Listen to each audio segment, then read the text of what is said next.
Assalamualaikum warahmatullahi wabarakatuh. Saya Rifka Ahmad, mahasiswa IAIN Sultan Amai Gorontalo, jurusan Manajemen Pendidikan Islam, kelas MPI 4B.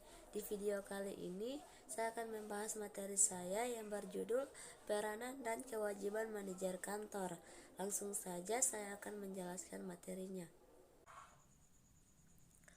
Peranan seorang manajer dalam suatu organisasi itu sangatlah penting karena keberadaan seorang manajer menjadi motivator bagi karyawan-karyawannya, dan salah satu ujung tombak dari keberhasilan suatu organisasi, salah satu tugas atau peran seorang manajer yaitu harus bisa mengatasi konflik yang ada dalam suatu organisasi yang dipimpinnya, sehingga setiap konflik itu dapat diselesaikan dengan baik dan tidak ada merasa dirugikan. Manajer adalah seorang yang bekerja melalui orang lain dengan mengkoordinasikan kegiatan-kegiatan mereka guna mencapai sasaran organisasi. Seorang yang keterampilannya diakui oleh organisasi untuk memimpin, mengatur, mengelola, mengendalikan, dan mengembangkan kegiatan organisasi dalam rangka mencapai tujuan.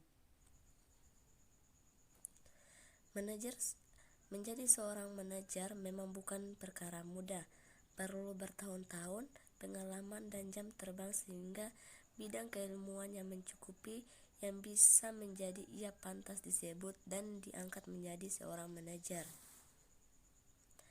Tugas utama setiap manajer, apapun itu sifat, bentuk, dan tujuan dari organisasi yang dipimpinnya adalah untuk memimpin sukses atau tindakannya. Suatu organisasi tentu akan sangat bergantung pada kemampuan manajer itu sendiri untuk membuat suatu keputusan yang terbaik menurutnya dan untuk mengelola para bawahannya agar bekerja sesuai rencana yang telah dibuatnya. Oleh karena itu, manajer dalam memimpin membutuhkan daya untuk memimpin.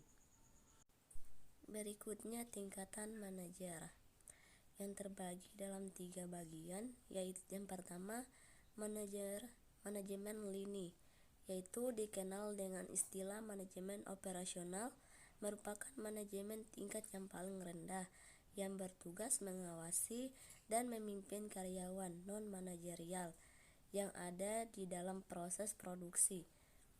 Mereka sering disebut manajer shift, manajer kantor, manajer departemen, atau mandor.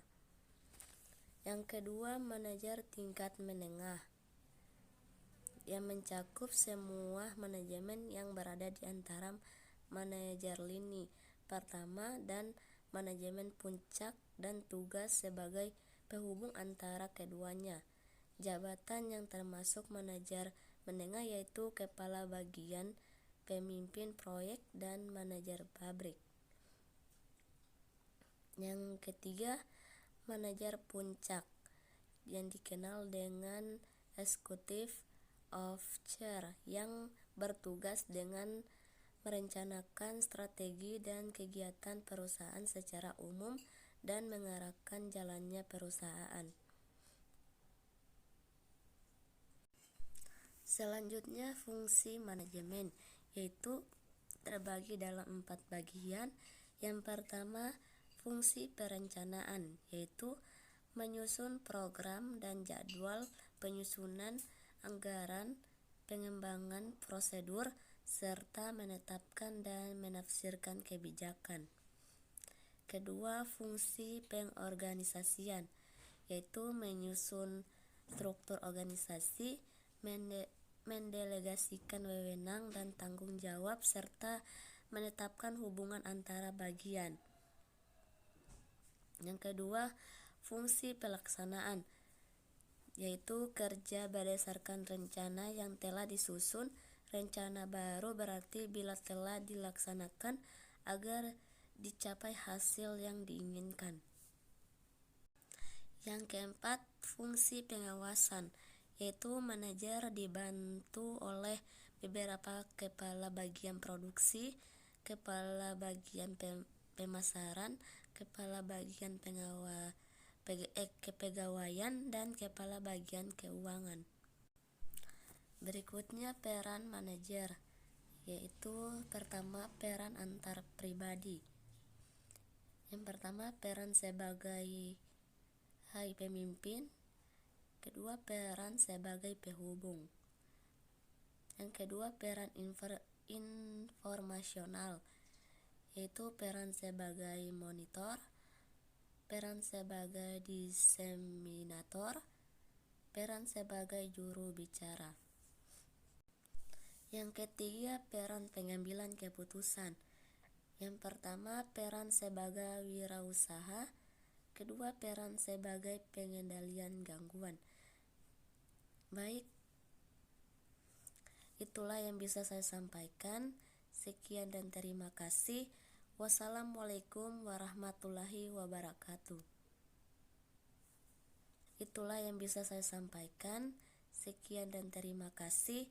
Wassalamualaikum warahmatullahi wabarakatuh.